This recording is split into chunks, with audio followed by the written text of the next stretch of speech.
saludando y bendiciendo tu vida de una manera muy especial.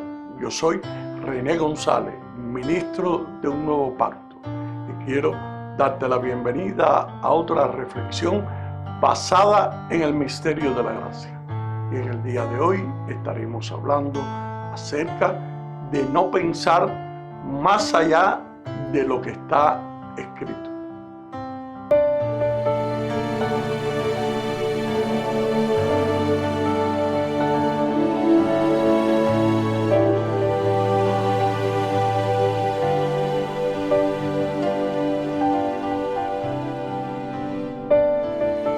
Casi siempre, por lo general, aplaudimos a aquellas personas que toman la iniciativa y van mucho más allá de lo que pudiéramos esperar. Pero a veces ir más allá no es una buena idea. Y por ejemplo, porque hay tantas diferentes denominaciones cristianas. ¿Acaso fueron ellos más allá de lo que está escrito? Todos debemos buscar el conocimiento de Dios y la verdadera sabiduría, pero no debemos ser excesivamente sabios en nuestros propios criterios. Nosotros comúnmente decimos que a nadie le gusta un sabelotodo. Un sabelotodo no sabe todas las cosas como ellos piensan, aunque tales individuos actúan como si lo supiera todo. Y esto los hace unas personas muy desagradables y ofensivas a los demás. Las personas excesivamente justas y excesivamente sabias a menudo se meten en la vida y los asuntos de otros, lo que es una intrusión que nunca es deseada por los demás. Muchos se arriesgan más allá de lo que está escrito. Usted se sorprendería al ver cuántas doctrinas de muchas iglesias no se encuentran realmente plasmadas en la Biblia. Usted se quedaría sorprendido al poder enterarse de cuáles doctrinas y enseñanzas son realmente resultado de ir más allá de aquello que está escrito en la palabra. ¿Qué significa no pensar más de lo que está escrito? En 1 Corintios capítulo 4, el apóstol Pablo describe la naturaleza y la obra del verdadero apostolado. En el versículo 6, la Biblia dice: pero esto, hermanos, lo he presentado como ejemplo en mí y en Apolos por amor de vosotros, para que en nosotros aprendáis a no pensar más de lo que está escrito. No sea que por causa de uno os envanezcáis unos contra otros. No está del todo claro de dónde vino el dicho no va más allá de lo que está escrito, pero es obvio que los creyentes de Corintio estaban familiarizados con él. Algunas personas especulan que se refiere a las citas del Antiguo Testamento a las que Pablo se había referido anteriormente, o incluso las declaraciones teológicas que había escrito hasta ese momento en la carta. Pero sin embargo, lo más probable es que este dicho se refiera al principio general de que todo lo que hace un creyente debe estar basado en la verdad bíblica. Al decir no pensar más de lo que está escrito, Pablo quiere que sus lectores entiendan que las palabras y las enseñanzas de las Escrituras son en última instancia suficientes y verdaderas. La verdad no depende de la personalidad o carisma de quienes os enseñan. En el primer siglo después de Cristo, la iglesia de Corintio estaba llena de muchos problemas, incluyendo divisiones entre facciones del favoritismo. Algunos en la iglesia solo querían seguir o escuchar a ciertos líderes, como a Pablo o a Apolos, en lugar de solo escuchar a Cristo. Como resultado de su sectarismo, parece que algunos de los creyentes se comportaron de una manera que fue más allá de lo que era apropiado como fieles seguidores de Jesús. Podríamos decir que estaban escuchando las palabras de su líder preferido más que las palabras de la Escritura misma. El apóstol Pablo desafió esta mentalidad entre los corintios al poder afirmar que su deseo entre ellos era no conocer nada sino a Jesucristo y a este crucificado. Entonces, no pensar más de lo que está escrito significa poder enfocarse en las enseñanzas de Jesús y su palabra por encima de cualquier cosa. Significa confiar en que la Biblia tiene todas las respuestas y verdades que necesitamos para poder vivir una vida santa y agradable ante Dios. Y no necesitamos más allá de lo que Dios nos ha provisto a través de la Escritura, o sea, a través de la palabra de Dios. De hecho, en el último capítulo de la Biblia se nos advierte que no añadamos ni quitemos de las palabras inspiradas de Dios. En Apocalipsis capítulo 22, versículos 18 y 19, la Biblia enseña de esta manera: yo testifico a todo aquel que oye las palabras de la profecía de este libro.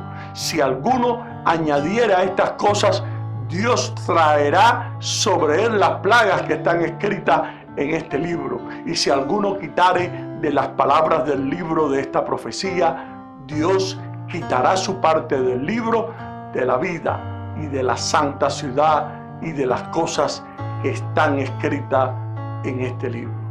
Debemos considerar toda la Escritura como sagrada y no tratar de alterarla. En otras palabras, no debemos ir más allá de lo que está escrito en las Escrituras, porque es la misma palabra de Dios revelada al hombre. Para hoy, esto significa que los creyentes deben esforzarse por poder conocer y poder confiar en la Biblia como la palabra de Dios y la única solución para los problemas del hombre. Si no nos apegamos estrictamente a lo que dice la Biblia, es fácil ir más allá de lo que está escrito, y es cuando aparecen tantos inventos y herejías producidas de sus propias concupiscencias. Cada vez que alguien dice hablar en lengua es la prueba de la salvación, cuando alguien dice que los cristianos no deberían tener un televisor, cuando alguien dice que María es la Madre de Dios, ese alguien está yendo más allá de lo que está escrito en la Biblia. La Biblia nunca dice ninguna de esas cosas. Debemos nosotros ser capaces de poder distinguir entre el bien y el mal, por supuesto, y la Biblia delinea los dos. Pero también debemos ser capaces de poder distinguir dónde es que la Biblia puede ser descriptiva versus dónde es prescriptiva. Si confundimos descripción con instrucción, solemos caer en un grave error. La Biblia debe ser la autoridad final y definitiva para los creyentes en lugar del libro más reciente o la tendencia cultural más nueva o el predicador cristiano del momento. Nosotros los creyentes debemos trabajar duro para estudiar y memorizar la Biblia y buscar y poder vivir sus enseñanzas a través de nuestra vida diaria. Al poder hacer esto y no añadir nada a lo que dice, se asegurarán de no ir más allá de aquello que está plasmado en las Escrituras. En 1 Tesalonicenses capítulo 2, versículo 13, nosotros por nuestra parte no cesamos de dar gracias a Dios por cuanto recibieron la palabra que les predicamos. Ustedes las aceptaron no como palabra humana, sino con lo que es realmente como palabra de Dios que actúa en ustedes los que creen. En cuanto a que la tradición fue primero que la palabra escrita, los mismos escritores bíblicos lo reconocen tal como en Lucas en la introducción de su evangelio, quien reconoce que todo lo que escribe a su amigo Teófilo es el resultado de lo que él mismo investigó entre los testigos oculares de los hechos que él mismo narra. Es decir, Lucas en sí mismo no fue testigo ocular y por tanto se basó en testimonios orales. Representa la actitud correcta de todos nosotros hacia la autoridad de las Escrituras. Pablo lo aplica en particular a las escrituras del Antiguo Testamento. Los corintios estaban divididos porque algunos tenían un afecto desmesurado por la sabiduría humana. Ellos conceptuaron a los evangelistas como portadores de nuevas filosofías que como tales buscarían muchos seguidores. Por eso Pablo presenta en el capítulo 2 la verdad de que el evangelio viene a consecuencia de la revelación de Dios y no de la sabiduría humana. En el capítulo 3, Pablo presenta el papel correcto del evangelista, que es el de plantar y regar y no originar nuevas filosofías. De Pablo y Apolo, los corintios debieron haber aprendido que los dos se quedaban dentro de la revelación de las Escrituras. Entregaban las nuevas del Evangelio y no originaron nuevas filosofías.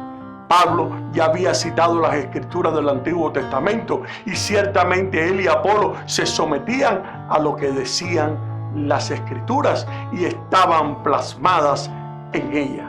Ahora les tocaba a los corintios hacer lo mismo. Toca a todo hombre respetar la autoridad de aquello que está escrito en su palabra y de no irse tras filosofías humanas que puedan contradecirla. Si hombres inspirados del Espíritu Santo se sometían a las Escrituras, mucho más debemos nosotros hacer lo mismo en el día de hoy. Pero los que abogan por creencias y prácticas no autorizadas por las Escrituras no van a distinguirse por citar libro, capítulo y versículo, sino por acusar de bibliotría de fundamentalistas a quienes lo hacen. No van a vivir de acuerdo con las Escrituras, nunca lo podrán hacer. En lugar de envanecerse, otras versiones emplea el verbo reflexivo, hinchar, volverse arrogante. No había razón por qué hincharse o inflarse, nadie, porque el conocimiento de la verdad no vino de fuente o habilidad humana, sino a través de espíritu de revelación y sabiduría en el conocimiento de Él. Así que todo el mundo tiene acceso a la verdad, no es la propiedad de unos cuantos, iniciados en ministerios de filosofía. El hombre que cree tener algo que otro no tiene, tiende a volverse muy arrogantes y sus seguidores tienden a convertirse igual que ellos y en contra de los demás y en contra de cualquier pensamiento plasmado en las Escrituras. El espíritu de superioridad nos conduce a conflictos personales y a la división en general del cuerpo de Cristo. La verdad de Dios se revela en las Escrituras inspiradas y todo el mundo tiene igual acceso a ella. ¿Qué base pues puede haber para que algunos se engrían a favor de un líder y contra otros, o que se hinchen a favor de los de su partido y contra de los de otros partidos? No hay ninguna. Los partidarios de predicadores siempre manifiestan la hinchazón y la vanagloria. En cambio, los que reconocen que la verdad y toda la bendición espiritual procede de Dios, ellos se glorían en el Señor. Y para terminar, quiero darte un gran consejo en el día de hoy para poder ayudarte a aprender a no pensar más allá de lo que está escrito. Por favor, indague y escudriñe con diligencia lo que la Biblia realmente nos enseña y te sorprenderás cuánta verdad hay plasmado en ella.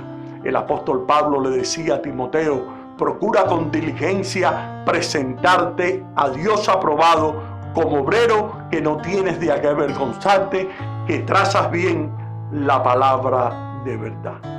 Y espero que esta enseñanza te haya sido de gran bendición para tu ser interior y la puedas poner en práctica en tu diario caminar en el Señor. Y ahora me despido hasta una próxima ocasión. Bendiciones y gracias por tu sintonía.